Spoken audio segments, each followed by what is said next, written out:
Unit of molar mass. After understanding what exactly the molar mass or gram molecular mass is, we must know how to express this molar mass and what is exact its unit is.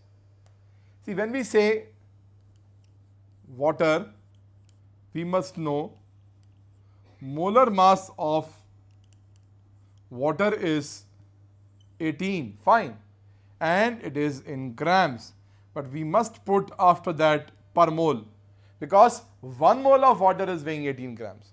So the exact unit of molar mass is your gram per mole. Similarly,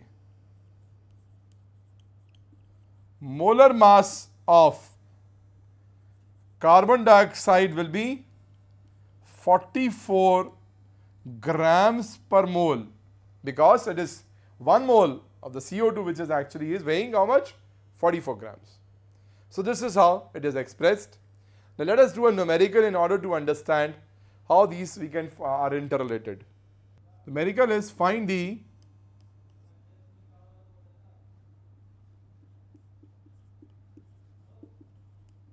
number of moles present in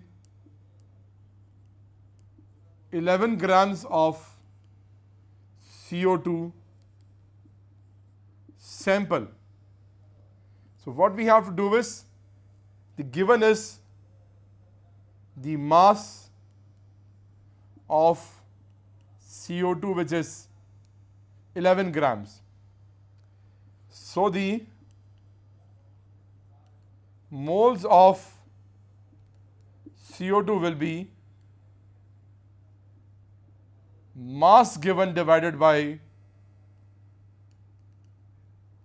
molar mass. So it will be 11 by 44, which will be 0.25 moles.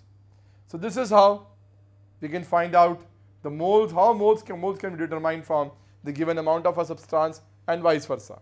Now there is one more information, we can extend this numerical.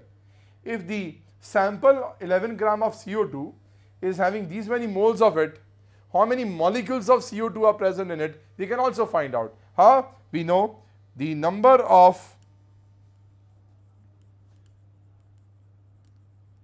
molecules of